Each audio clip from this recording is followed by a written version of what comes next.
بسم اللہ الرحمن الرحیم۔ جس کام کو پورا کرنے کی طاقت نہ ہو اسے اپنے ذمہ مت لو۔ جس چیز کو تم نہ سمجھ سکتے ہو اور نہ حاصل کر سکتے ہو اس کے در پہ کیوں ہوتے ہو؟ جب تم جان لو کہ تم حق پر ہو تو پھر نہ جان کی پرواہ کرو نہ مال کی۔ جلد بازی حماقت ہے اور یہ انسان کی بدترین کمزوری ہے۔ جو کوئی اپنے مذہب کو قیاس کے ترازو میں تولتا ہے وہ ہمیشہ شکوک و شبہات میں پڑا رہتا ہے۔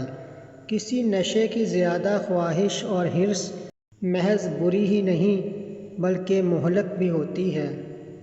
وہ سب رخصت ہو گئے جن سے محبت تھی اور اب میں ان لوگوں میں ہوں جو مجھے پسند نہیں۔ اپنے کام کے صلے کی واجب سے زیادہ امید نہ رکھو۔ دنیا کا رنگ بدل گیا، وہ نیکی سے محروم ہو گئی۔ کوئی نہیں جو ظالم کو ظلم سے روکے۔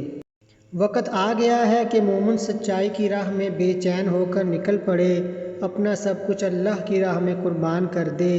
بہترین سکون یہ ہے کہ خدا کی اطاعت پر خوش رہو۔ علم اور بردباری انسانی سیرت کو آراستہ کرتی ہے۔ عظمت و بزرگی کا بہترین ذریعہ سخاوت اور نیک عمل ہے۔ بدترین حاکم وہ ہے جو اپنے مخالفوں کے سامنے بزدل ثابت ہو اور نامردی دکھائے لیکن کمزور اور محکوموں کے سامنے جرأت کا مظاہرہ کرے۔ اگر زمانہ تیرے ٹکڑے بھی اڑا دے تو پھر بھی مخلوق کی طرف مائل نہ ہو۔ ذلت برداشت کرنے سے موت بہتر ہے۔ اگر جسموں کے لیے موت ہی مقدر ہے تو انسانوں کو راہ خدا میں شہید ہونا بہتر ہے۔ دولت کا بہترین مصرف یہ ہے کہ اس سے عزت و آبرو کو برقرار رکھ۔ ظالموں کے ساتھ زندہ رہنا بجائے خود جرم ہے۔ حماقت کیا ہے؟